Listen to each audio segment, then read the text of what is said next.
Mesdames et messieurs, bonsoir et bienvenue à votre émission Tout savoir sur l'immigration. Et nous sommes contents d'être avec vous pour vous présenter une nouvelle édition. Mon nom c'est François Jean-Denis, consultant canadien accrédité en immigration, à la mise en onde de Junie Limage et au micro de Michel Jean. Bonsoir. Bonsoir, maître François Jean-Denis. Bonsoir, Junie. Bonsoir à vous tous et à vous toutes. Alors aujourd'hui, je veux saluer tout spécialement les gens qui nous écoutent, surtout à Delma 33, 34, les gens qui se réunissent en groupe pour nous écouter, surtout à Port-au-Prince en République Dominicaine, les finissants médecine qui nous écoutent. Alors je vous salue.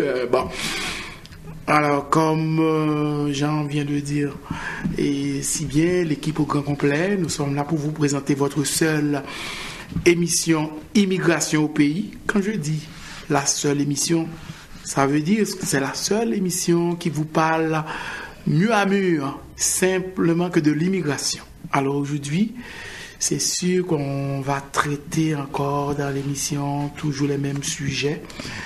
Et puis, moi j'ai un petit quelque chose de tout spécial pour vous. Alors restez là. Et il y a plusieurs questions qui m'ont été posées pendant la journée et concernant l'ambassade en Haïti. Alors restez là, ne bougez surtout pas. Et vous allez tout savoir sur l'immigration. Alors on veut saluer... comme d'habitude, nos amis qui sont un peu partout, d'abord à Montréal, à Ottawa, dans les grandes villes canadiennes, Toronto, Halifax, vous nous écoutez, c'est toujours un plaisir de savoir que vous êtes à l'écoute, parce que ça nous permet de continuer ce travail de vous informer, parce que avec les bonnes informations, vous pouvez prendre les bonnes décisions. Alors, on salue également ceux qui sont aux États-Unis, ceux qui nous écoutent avec Radio Continentale, ceux qui sont ceux qui se posent encore des questions parce que jusqu'à présent, il n'y a pas de perspective. Ils se disent, est-ce qu'ils doivent, par exemple, retourner ou bien est-ce qu'ils doivent venir ici au Canada? Alors, on rappelle aux gens qui sont concernés par le TPS que nous sommes aujourd'hui au mois de février. Alors, en juillet 2019, ça veut dire que là, il reste à peu près, c'était 18 mois, mais quelques mois se sont déjà écoulés. Alors, on fait attention parce qu'on pense qu'on a une éternité. On avait plus que 7-8 ans, on n'a pas trouvé une solution.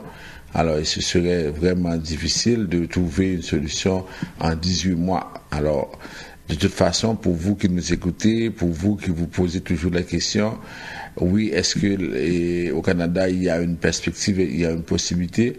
Alors, j'aime à dire que ici au Canada, les frontières sont toujours ouvertes. Et les frontières sont toujours fermées. Ça veut dire que ça dépend de vous, ça dépend de ce que vous venez de faire, vous avez à faire. Alors, n'écoutez pas, surtout pas ceux qui vous racontent n'importe quoi. Alors, ici au Canada, il y a des lois. Si vous devez venir, vous devez les respecter parce que vous allez commettre des infractions et puis ça ne veut pas dire que votre demande sera acceptée. C'est pas un pays où on va accepter toutes les demandes parce que vous êtes en situation difficile. Alors, vous faites attention avec ça. Alors, on salue aussi ceux qui sont en Amérique du Sud, en Amérique latine. On voudrait surtout faire un clin d'œil aux gens qui sont au Chili. On a de plus en plus d'appels. On sait qu'au mois de mars, le président Piñera va remplacer Michelle Bachelet. Et le président Piñera annonce déjà les couleurs parce que, d'après lui, l'immigration a été un véritable désordre avec Michelle Bachelet. Alors, il entend mettre de l'ordre. C'est ce qu'il a dit pendant sa campagne électorale. Et là, maintenant, on va voir ce qui va se passer. Parce qu'actuellement, il n'y a pas seulement les Haïtiens qui vont au Chili, on a les Dominicains, on a surtout les Colombiens, on a les Vénézuéliens, parce que le pays est en crise. Alors, il trouve qu'il y a un désordre à ce niveau-là. il veut mettre de l'ordre. Alors comment il va procéder? À partir du mois de mars, il faut suivre de très près ce qui se passe au Chili. Déjà, on entend au sein de la population des voix qui s'élèvent pour dire oui, on a trop de personnes, trop d'étrangers qui envahissent notre pays. Ça, c'est le discours qu'on a eu également au Brésil. Et on sait ce qui s'est passé, on sait toutes les discriminations dont nos compatriotes ont été victimes. Alors là, il faut suivre de très près ce qui se passe au Chili, notamment. En même temps, on veut aussi apporter notre solidarité aux Haïtiens qui sont en République dominicaine également. On a entendu cette semaine les déclarations du ministre de l'Environnement qui parle de la situation de l'eau potable en Haïti, une eau qui est vraiment polluée. La semaine dernière, on vous avait dit comment on fait un contrôle strict pour les femmes qui veulent accoucher en République dominicaine. Et là, on se retrouve vraiment en situation, partout où l'Haïtien passe, il y a toujours un problème, ou bien on trouve que l'Haïtien a un problème, et puis même la République dominicaine se permet de dire n'importe quoi, parce que nous l'avons mérité, nous l'avons effectivement, nous n'avons rien fait pour effacer, ou bien pour combattre ce type de perception. Maintenant en Haïti, on sait que les gens ont eu un carnaval pendant trois jours. Alors, on sait que certains peut-être sont fatigués parce qu'ils ont beaucoup dansé. Alors, on vous dit maintenant, il faut revenir à la vraie vie parce que là maintenant, on est au 2e mois de l'année et vous avez fait des prévisions, vous avez dit que vous vouliez changer votre vie, vous voulez avoir des choses spéciales, vous voulez réaliser vos rêves. Alors, on est déjà au 2e mois de l'année.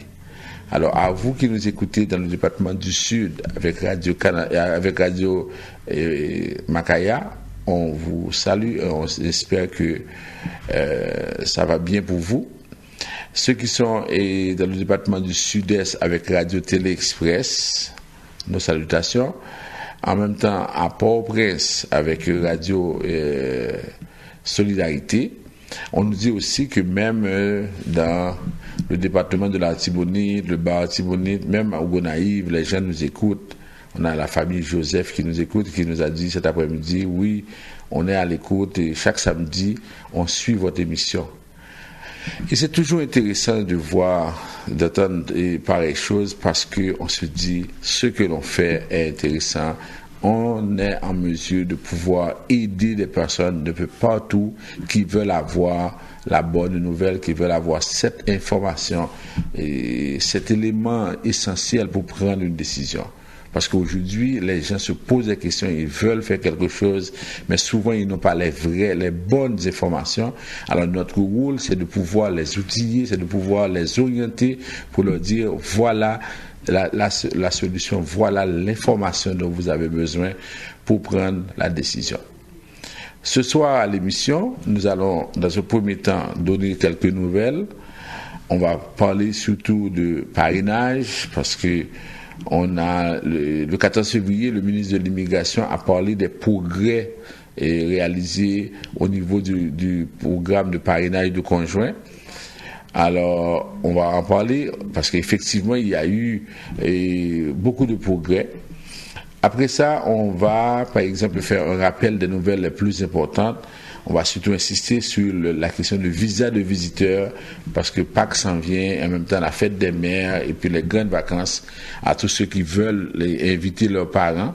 Alors on va essayer d'en parler. En même temps, on va aussi parler du permis d'études parce que le 1er mars, c'est la date limite pour les gens qui veulent s'inscrire à l'université ou bien dans les écoles professionnelles, les cégep. Alors là, on va vous expliquer, on va vous dire ce qu'il faut faire pour pouvoir vous inscrire à temps. Et après ça, ça va être la dernière partie pour les questions, les commentaires avec Michel. Et puis si jamais vous voulez appeler pour poser une question. Alors voici le menu, voici ce qu'on va faire avec vous pendant les 58 minutes qui restent. On prend la première pause à l'émission. Tout de suite après, on y revient pour la suite du programme. frère Bob, les temps sont durs. Michel Studio de Beauté pense à ses clients. Pour vous, les belles créoles, lavage simple, $20. Permanente, $35. Et pour vous, messieurs, coupe pour enfants, $8. Adulte, $10. Lundi et mardi. Allez vite, car c'est pour un temps limité. 91 37 P9 au coin de la 46e. Téléphone 514-321-9415.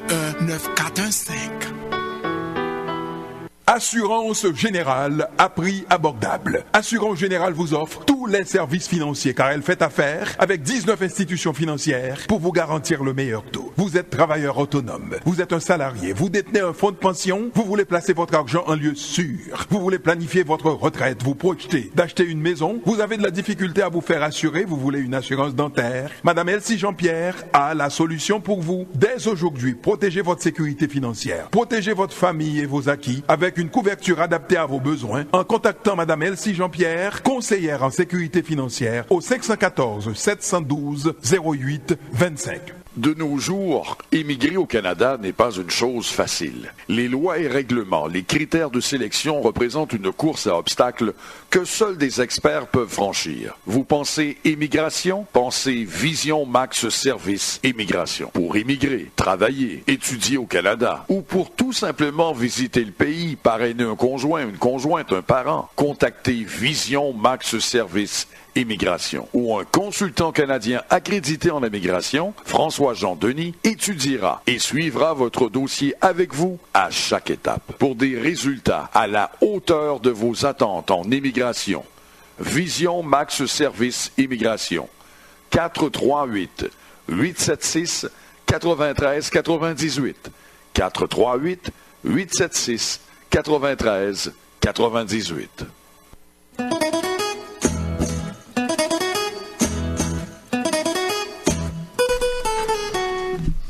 Vous suivez votre émission Tout savoir sur l'immigration. Alors, on vous rappelle les numéros de téléphone pour nous rejoindre. En Haïti, d'abord, on a 2 numéros de téléphone, 48 20 78 18, 22 09 76 82. Ici au Canada ou bien en Amérique du Nord, nous avons 2 autres numéros, le 438-876-9398, le 438-382-9398. Vous pouvez aller également sur le site internet de Vision Max Service, www.visionmaxservice.com. On a aussi la page Facebook Vision Max Service, ou bien vous pouvez par exemple sur WhatsApp nous envoyer des messages au 438-876-9398. Puis pour les gens qui veulent parler avec nous en direct à la radio, 514-790-2726, 514-790-2726. Alors j'attends votre doléance. Ok. Alors on commence avec les nouvelles. Alors je vous disais en titre que on va parler surtout du parrainage de conjoints. Alors le ministère de l'Immigration annonce qu'il traite maintenant plus rapidement les demandes venant d'étrangers dont les conjoints résident déjà au Canada. Il dit avoir aussi fait beaucoup de rattrapage dans les demandes qui s'étaient accumulées. Comme promis à la fin de 2016, la durée de traitement de dossiers est maintenant d'1 an dans 80% des cas, alors qu'elle était auparavant de 2 ans, a indiqué Immigration, Réfugiés et Citoyenneté Canada. Le nombre de demandes en attente est passé de 75 000 à 15 000 en un peu plus d'1 an, a annoncé aussi le ministère. Et le ministre a dit, nous voulons nous assurer que des familles ne soient pas séparées inutilement. Et c'est ce que M. Ahmed Hussein, le ministre de l'Immigration, a tenu à préciser en entrevue à CBC News. La réunification des familles est une grande priorité pour notre gouvernement. C'est pourquoi le parrainage conjugal est et demeure un élément clé du système d'immigration au Canada. Il a expliqué avoir obtenu ces résultats en mettant sur pied une équipe spéciale à qui il a confié le mandat de s'attaquer à la pile de dossiers en attente, mais aussi en simplifiant le processus de demande pour éviter les retards et les redondances. Le ministère a souligné que le gouvernement n'avait cependant pris aucun raccourci et que la procédure de sélection reste rigoureuse, même si la plupart des demandes viennent de couples authentiques et non pas de gens qui souhaiteraient profiter de failles dans le système d'immigration. Alors, il annonçait cela dans un café de Mississauga en Ontario mercredi pour la journée de la Saint-Valentin en compagnie d'un couple d'origine pakistanaise qui a bénéficié de la procédure accélérée. Alors oui, on peut témoigner qu'effectivement il y a eu des progrès parce qu'on a pu voir ça avec nos clients. Les dossiers ont pris moins de temps. Et puis, c'est sûr que les règles, les principes restent les mêmes. Ça veut dire que jusqu'à présent, pour parrainer quelqu'un, il faut démontrer que la relation, elle est vraie, elle est authentique. Même si on accélère le processus, si vous continuez à envoyer des dossiers qui n'ont ni pied ni tête, des dossiers qui ne tiennent pas la route, à ce moment-là, vous n'allez pas pouvoir faire venir vos parents. Je veux préciser cela pour vous. Si vous voulez parrainer votre conjoint, votre conjointe, si vous voulez parrainer, par exemple, votre conjoint de fait, ou bien vous voulez parrainer un partenaire conjugal, on oublie la question de fiancé. Au Canada, vous ne pouvez pas parrainer votre fiancé. Contrairement aux États-Unis, qui est basé sur l'immigration familiale, où vous pouvez demander un visa de visiteur pour votre fiancé. Ça ne se fait pas. Ici au Canada, on ne croit même pas à la relation de mari et femme. Alors, c'est clair que pour la question de fiancé, le doute persiste parce que quand on est fiancé, ça ne veut absolument rien dire. Alors, en ce sens-là, vous avez ce projet, vous voulez parrainer votre conjoint, votre conjointe. Si c'est un projet qui vous tient à cœur, si c'est quelque chose que vous voulez vraiment faire, je ne parle pas des gens qui veulent profiter du système, des gens qui veulent faire ce qu'on appelle le mariage business. Non, ça ne fonctionne pas. Alors, pour ceux qui sont intéressés, qui ont une relation vraie, une relation authentique, Vision Max Service est là pour vous aider à réaliser cet objectif-là. Et c'est pourquoi on vous dit de passer nous voir pour qu'on puisse vous guider. Immigration Canada rappelle que cette année, en 2018, on va accueillir 66 000 époux et personnes à charge en 2018. Ce nombre dépasse largement la moyenne des 10 dernières années qui était d'environ 47 000.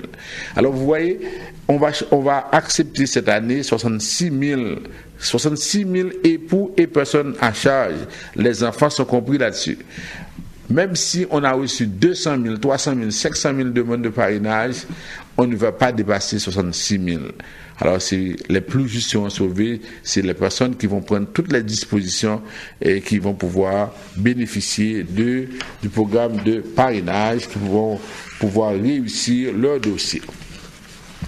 Alors, on apprend également toujours dans ce même dossier, dans ce même chapitre, oui, il y a des dispositions qui ont été prises pour réduire le temps de traitement global et améliorer le service à la clientèle pour les époux, les conjoints, les partenaires et les enfants à charge des citoyens des résidents permanents du Canada.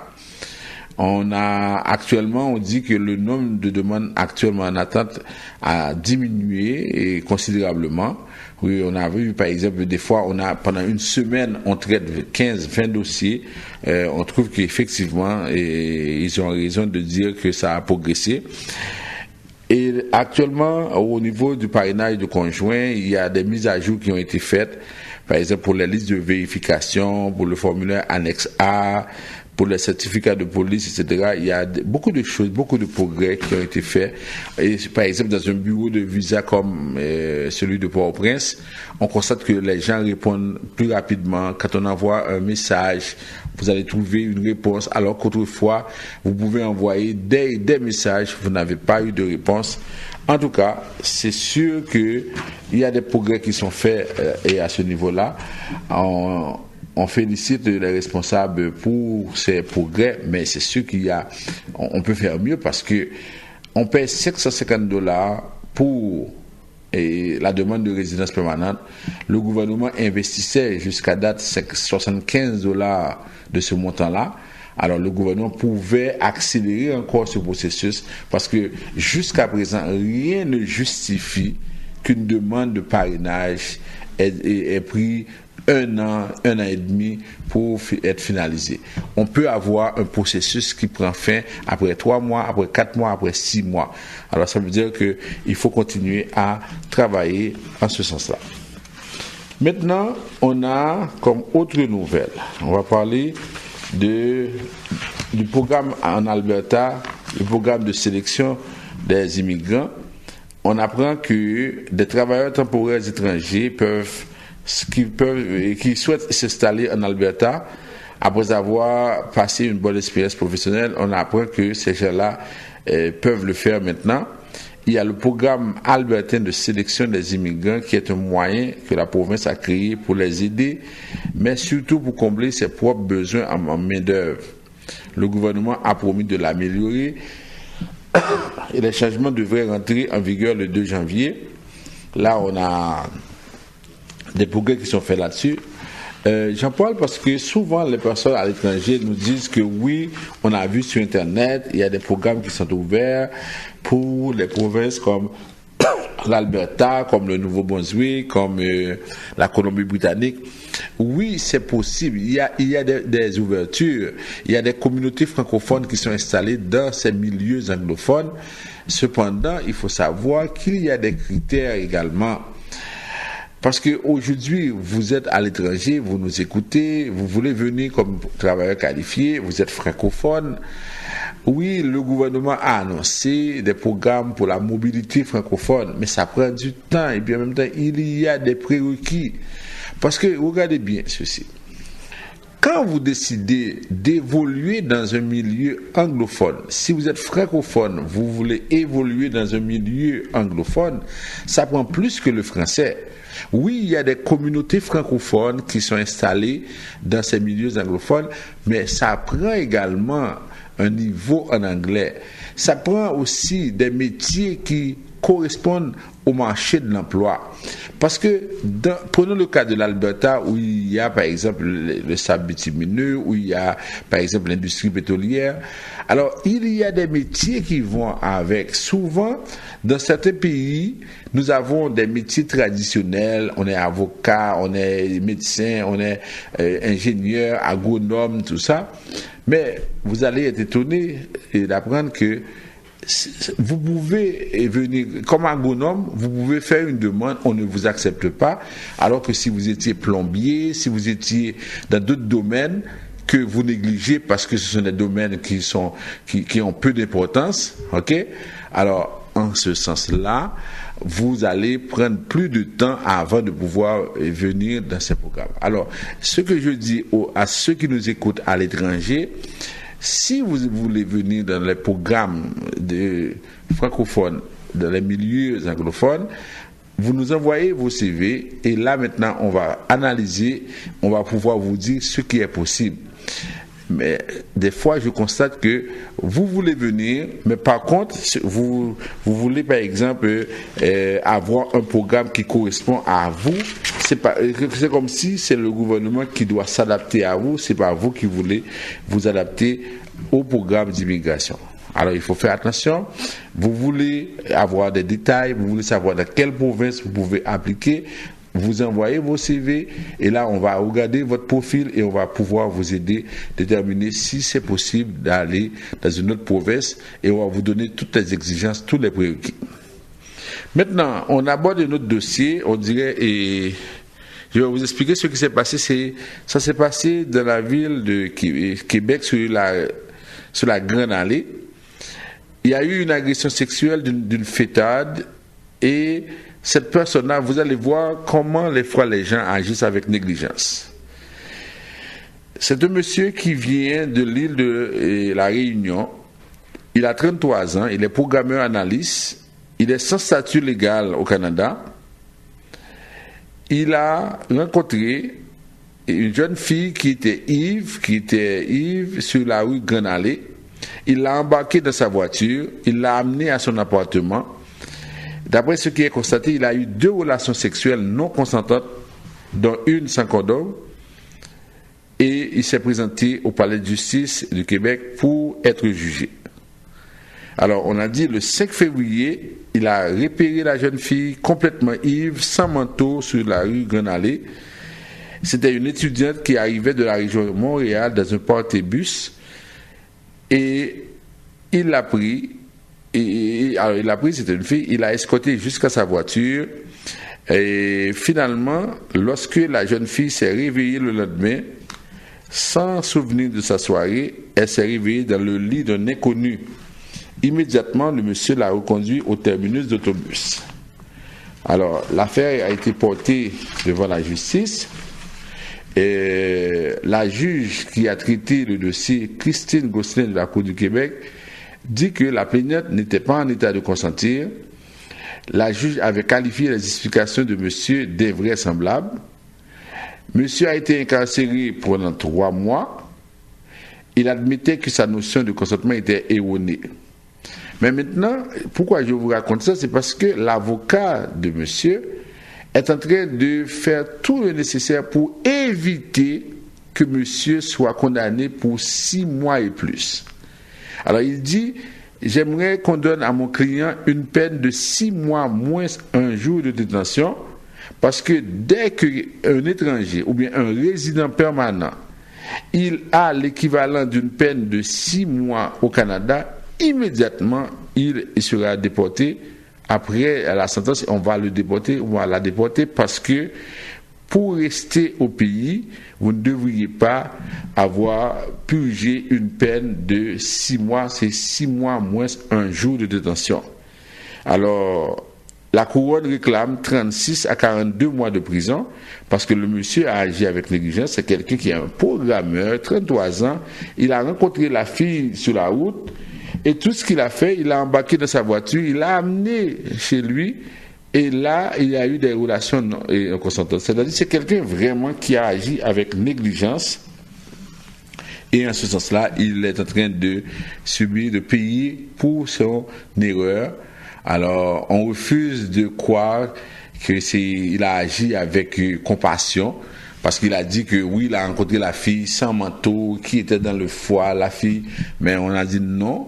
Même si vous l'avez rencontrée, vous pourriez lui donner un livre pour la déposer, par exemple, dans un bus, tout ça, mais l'amener chez vous, et puis avoir des relations avec elle, l'intention était mauvaise. Alors on sait qu'en morale, si l'intention est mauvaise, c'est sûr qu'on va vous condamner. Alors, par exemple, si vous allez voler pour secourir un pauvre, ça veut dire que même si vous... Alors j'ai pris l'autre exemple, c'est que secourir un pauvre, c'est une bonne chose, mais vous allez voler pour le faire, c'est sûr que là on va vous condamner en ce sens-là. Alors dans son cas, lui ne voulait pas aider, lui il avait une intention cachée, et il se retrouve devant la justice, et d'après tout ce que la couronne demande, c'est une peine de 36 à 42 mois de prison. Alors il va sûrement être déporté.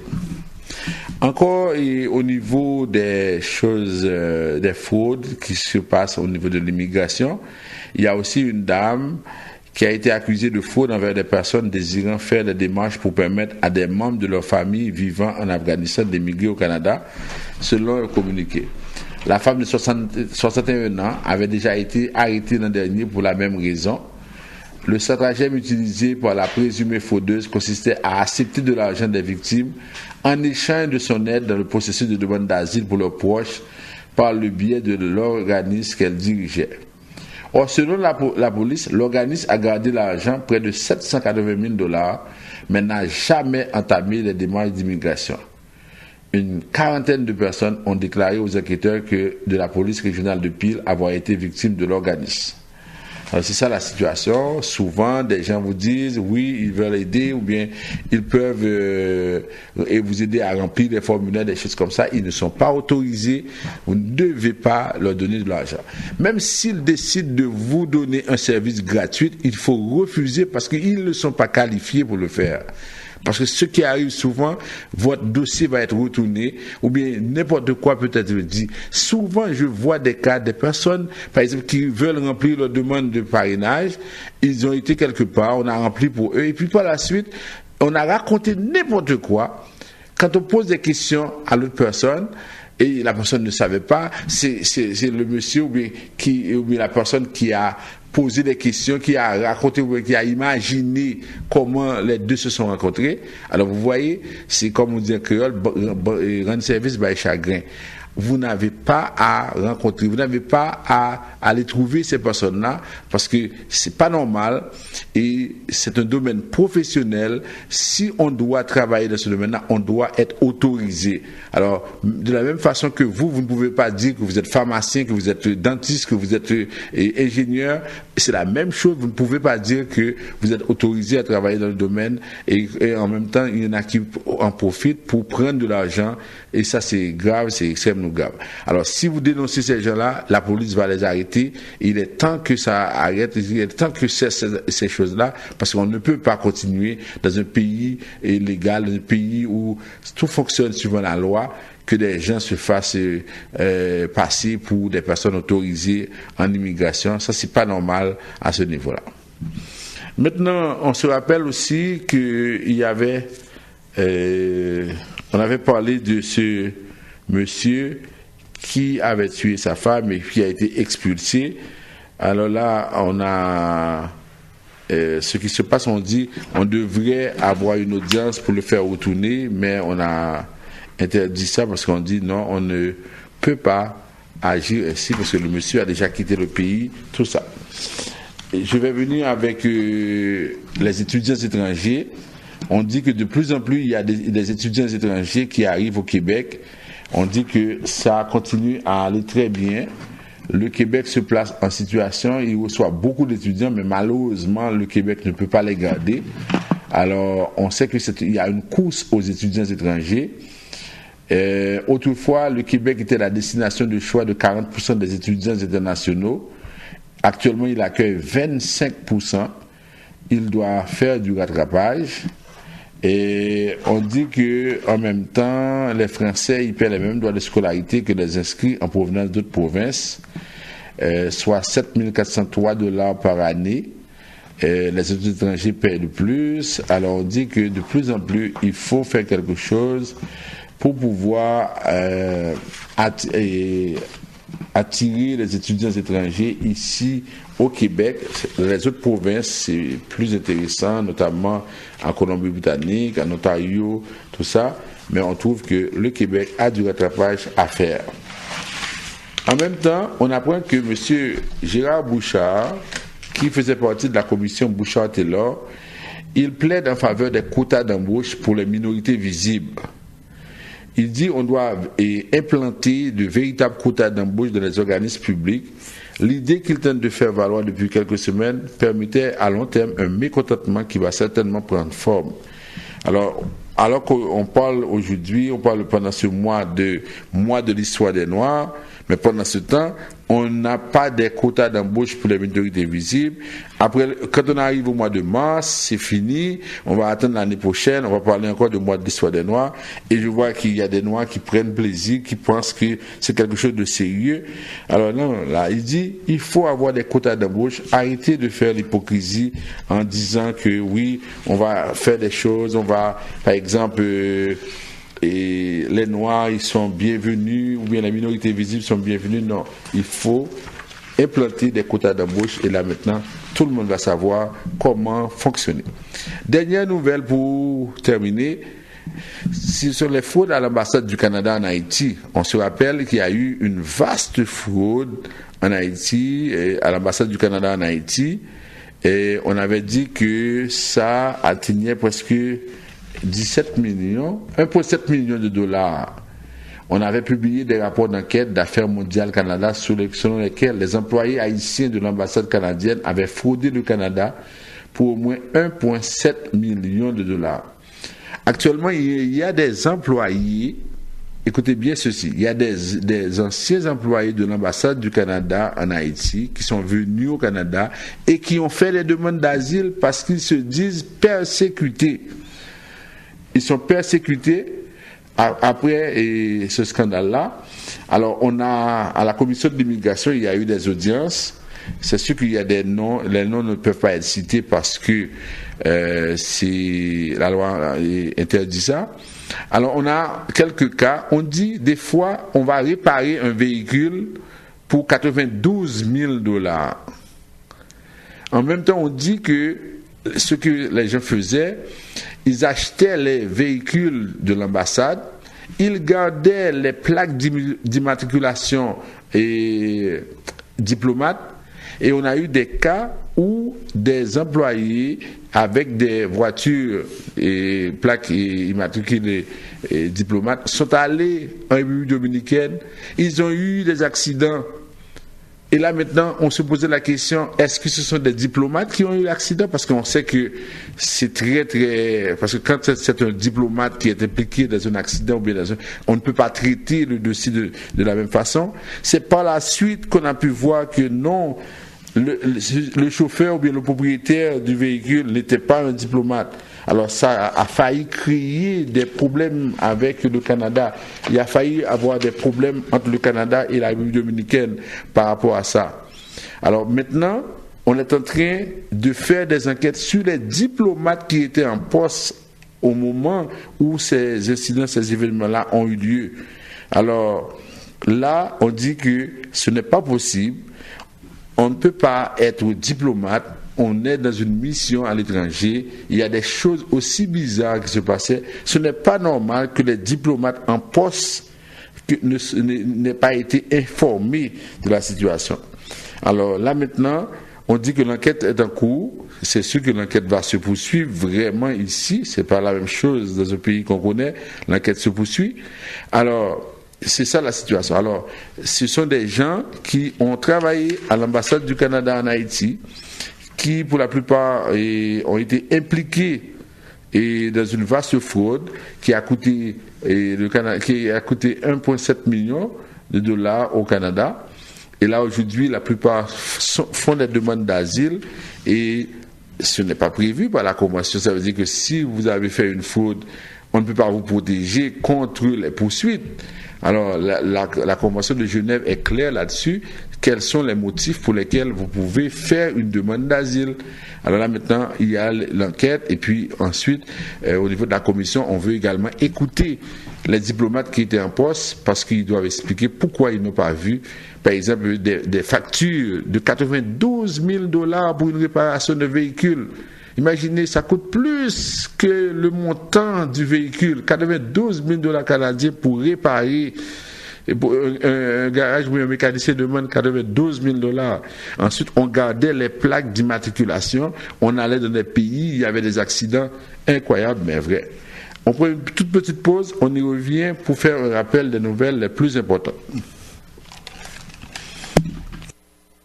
De nos jours, émigrer au Canada n'est pas une chose facile. Les lois et règlements, les critères de sélection représentent une course à obstacles que seuls des experts peuvent franchir. Vous pensez immigration? Pensez Vision Max Service Immigration. Pour immigrer, travailler, étudier au Canada ou pour tout simplement visiter le pays, parrainer un conjoint, une conjointe, un parent, contactez Vision Max Service Immigration, où un consultant canadien accrédité en immigration, François-Jean Denis, étudiera et suivra votre dossier avec vous à chaque étape pour des résultats à la hauteur de vos attentes en immigration. Vision Max Service Immigration. 438-876-9398. 438-876-9398. Vous suivez votre émission Tout savoir sur l'immigration. Alors on va faire un rappel de quelques nouvelles les plus importantes, surtout en termes de visa de visiteurs, les gens qui veulent faire venir leurs parents pour visiter. Là on a pour la fête de Pâques, on a la fête des mères, les grandes vacances. Alors on vous dit, c'est le moment de passer nous voir. Ça commence avec les lettres d'invitation. On prépare pour vous les lettres d'invitation. Ensuite, si vous voulez qu'on vous accompagne pendant tout le processus, je sais qu'il y en a qui ne veulent pas que les personnes à l'étranger soient au courant de leur situation financière, ou bien de leur lettre de travail, ou bien d'attestation bancaire. Nous, on va vous donner un service hors pair. Ça veut dire que tout va se faire ici, et puis personne à l'étranger ne saura exactement ce que vous gagnez comme salaire, ou bien ce que vous avez comme dans votre compte de banque. Alors, tout ce que nous faisons, c'est de vous dire si oui ou non ça vaut la peine de faire votre demande de visa de visiteur. Et la deuxième chose, on vous accompagne afin que ça puisse fonctionner. Alors, venez nous voir, on va vous aider avec vos démarches pour les visas de visiteurs. Si vous avez, par exemple, vos parents, vos grands-parents, on peut aussi faire une demande de super visa et en même temps, on va évaluer avec vous si c'est un super visa ou bien un visa régulier qui vous convient. Parce que le super visa n'est pas une résidence, le super visa, c'est un visa de visiteur comme le visa régulier. Pour les permis d'études également, on met beaucoup d'accent, on a eu beaucoup de feedback la semaine dernière quand on en parlait de la situation en République dominicaine, comment les Haïtiens allaient en République dominicaine pour étudier. Alors, on a eu des appels, des personnes qui nous ont appelés, des parents qui nous ont dit oui, on est prêt à faire des démarches et on vous dit, au lieu de construire de grandes maisons en Haïti par exemple, investissez dans l'humain, investissez dans votre fils, dans votre fille. C'est-à-dire, permettez à ces gens-là d'avoir un diplôme ici au Canada. Souvent, vous allez construire des maisons avec 5 chambres, 6 chambres, 10 chambres. Vos enfants ne vont pas habiter dans ces maisons. C'est-à-dire, vous les construisez pour rien. Tout ce que vous avez à faire, investissez dans votre enfant. Permettez à cet enfant de pouvoir obtenir un diplôme à l'étranger et ça va l'aider.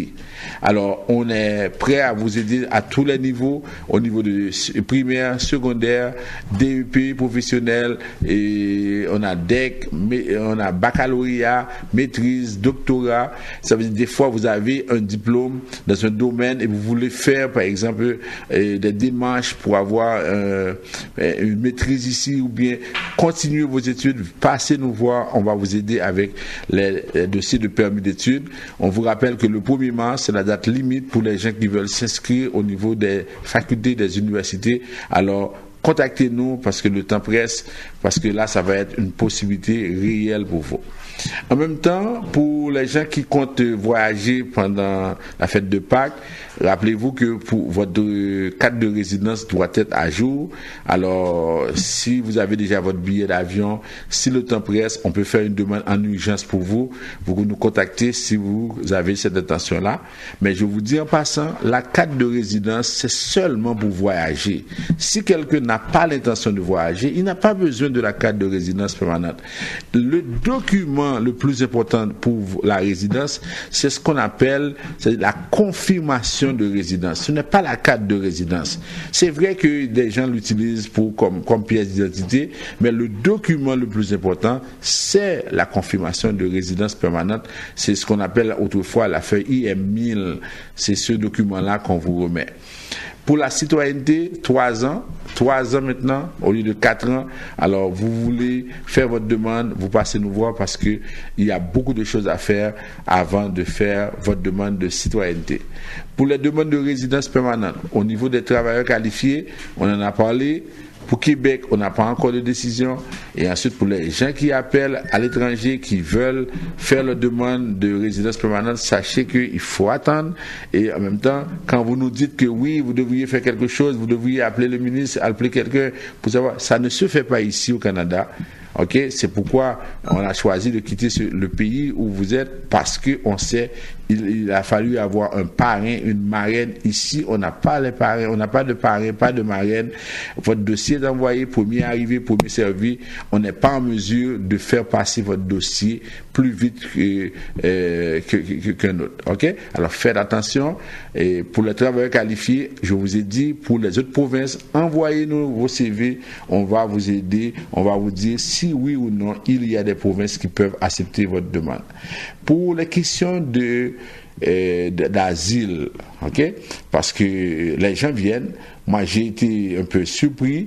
Quelqu'un m'a appelé d'Haïti, il m'a dit oui, j'aimerais venir ici, je ne veux pas faire de demande d'asile parce que si c'est une demande pour, c'est comme l'asile, c'est pour les gens qui sont les itinérants, c'est des gens qui n'ont pas de profession, tout ça. Alors j'ai dit, vous êtes à l'étranger, vous êtes en train de qualifier un programme d'immigration ici au Canada.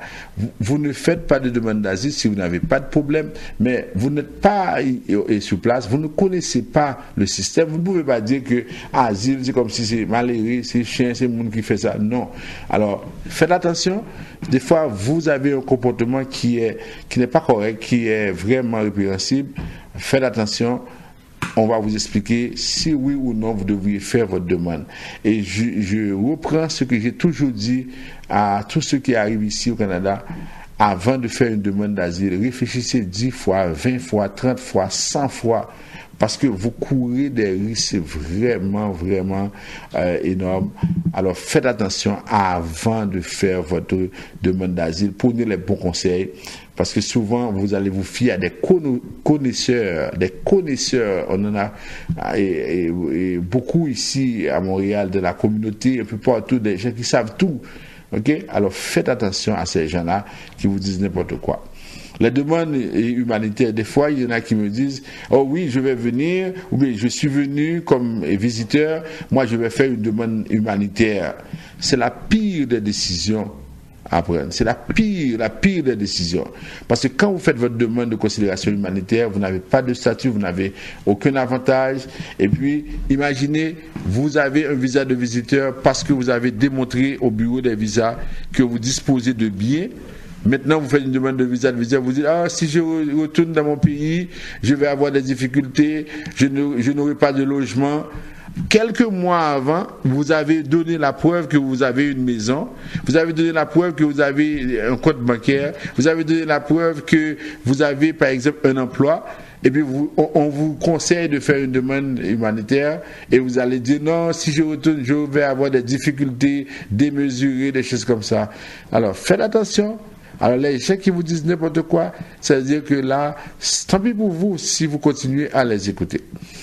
Maintenant, pour la question de parrainage de parents, il faut attendre parce que on avait demandé d'envoyer des courriels. Jusqu'à présent, Immigration Canada n'a pas donné de réponse. Attendez avant de savoir si vous avez gagné le gros lot. Ok, attendez.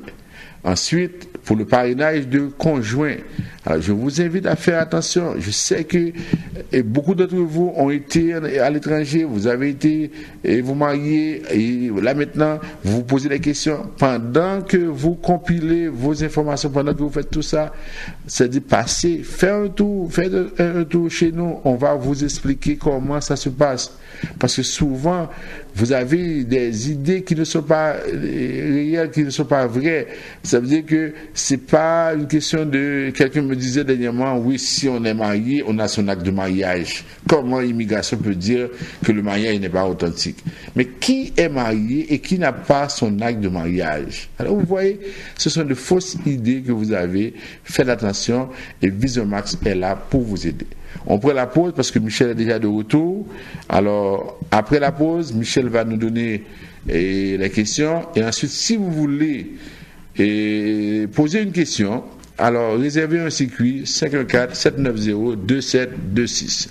Ou à le faire affaire avec une compagnie de green gauche tête bobèche pour régler le dossier immigration au Canada pour te faire économie bout de chandelle ou à venir plein on prend refus parce que dossier mal préparé, formulaire t'es mal rempli ou même qui te voulait ça me t'es parlé. Tu vois, pour le même genre de dossier, T. George WhatsApp, Fanny, Madame Joe Facebook et moi-même avions tous obtenu satisfaction pour avoir fait affaire avec Vision Max Service, cabinet spécialisé en immigration. Vous qui rêvez d'immigrer, d'étudier au Canada ou tout simplement de visiter le pays, Vision Max Service, vous comptez demander un super visa, venir investir ou vous établir en tant que travailleur qualifié. Vision Max Service, un label de qualité. Vision Max Service, c'est le travail de professionnels qui étudie, traite, suivent votre dossier. Il vous conseille, vous encadre, vous accompagne dans toutes vos démarches pour des résultats 100% excellents. 273 Lalu, coin Ruelle Vaillant, Port-au-Prince, téléphone 48 20 78 18, 2209 76 82. Assurance Générale à prix abordable. Assurance Générale vous offre tous les services financiers car elle fait affaire avec 19 institutions financières pour vous garantir le meilleur taux. Vous êtes travailleur autonome, vous êtes un salarié, vous détenez un fonds de pension, vous voulez placer votre argent en lieu sûr, vous voulez planifier votre retraite, vous projetez d'acheter une maison, vous avez de la difficulté à vous faire assurer, vous voulez une assurance dentaire. Madame Elsie Jean-Pierre a la solution pour vous. Dès aujourd'hui, protégez votre sécurité financière, protégez votre famille et vos acquis avec une couverture adaptée à vos besoins en contactant Madame Elsie Jean-Pierre, conseillère en sécurité financière au 514 712 08 25.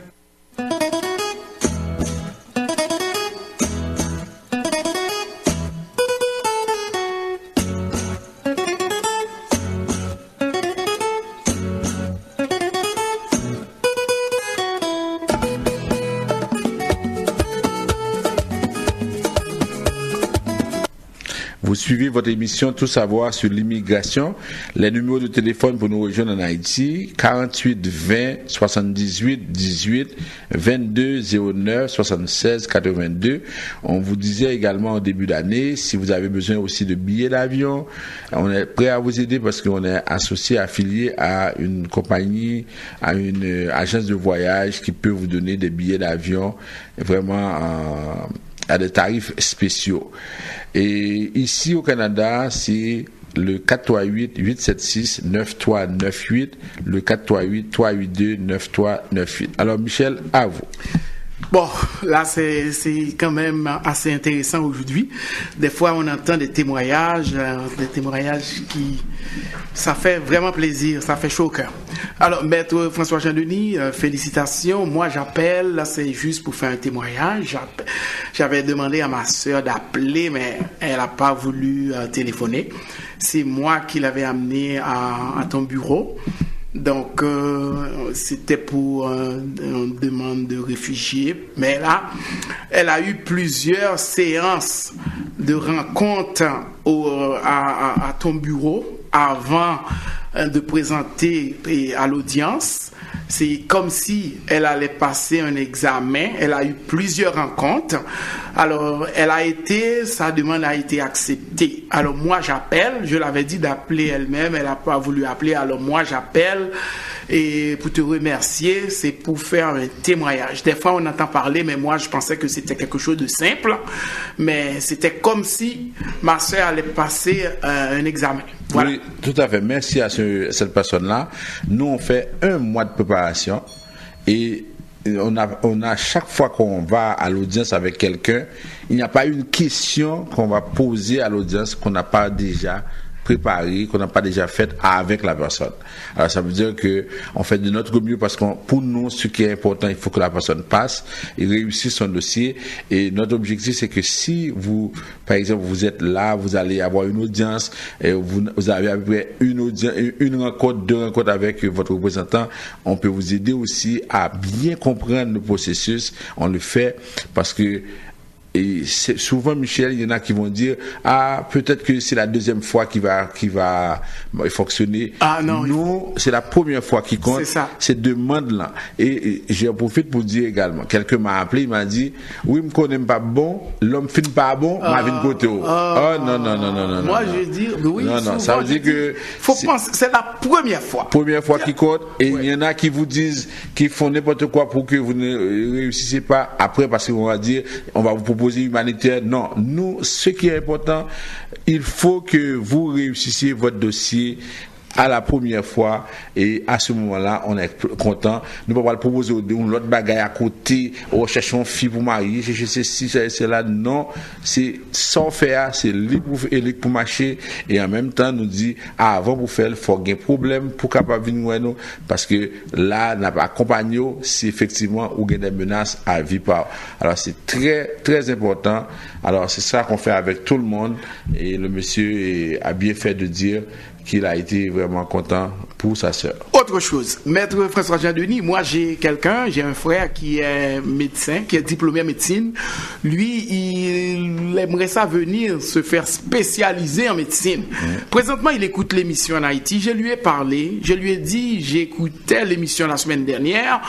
Il y a des gens qui ont téléphoné en République Dominicaine, quelques médecins, puis j'ai entendu bien la réponse à l'émission. Je lui ai parlé. Je lui ai dit que ça va être difficile pour la médecine.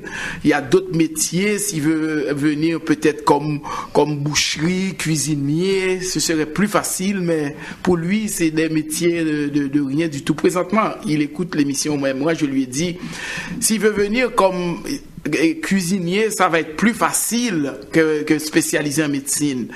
Est-ce que, si tu peux parler, actuellement il écoute. Oui, alors ce que je veux dire, je vais lui raconter une anecdote.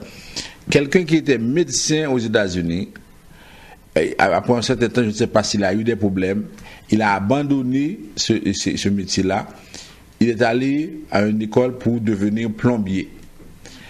On l'a appelé un jour pour exécuter un travail et c'était chez un médecin. Il a demandé, après 1 heure de temps, il a demandé $350. Oui. Le médecin lui a dit, mais vous gagnez plus qu'un médecin. Mais c'est pas possible. Oui, après 8 heures de temps, vous avez $350. Et puis il a dit au médecin, oui, je le sais. Il dit, comment vous le savez? J'étais aussi médecin. Ça veut dire que ici en Amérique du Nord, il n'y a pas de ce métier. C'est sûr que c'est une déformation avec les métiers manuels, les métiers conventionnels, les métiers classiques. Non, ça veut dire qu'on peut gagner sa vie de n'importe quelle profession. C'est une question de gros noms, de gros titres. Puis des fois, c'est pas souvent les métiers les mieux payés. Alors, une autre question. Maître Jean-Denis, tantôt, j'écoutais l'émission concernant la personne qu'on a mis en prison, qui devrait passer 6 mois en prison. 6 mois, si la personne passe 6 mois plus 1 jour. Moi, j'ai mon frère qui actuellement à la prison fédérale. Et ça fait 2 ans qu'il est au Canada, mais il est rentré avec sa résidence. C'est mon père qui l'a fait rentrer. Et là maintenant, normalement, il doit passer 1 an en prison. Est-ce qu'à sa sortie, il devrait bientôt sortir?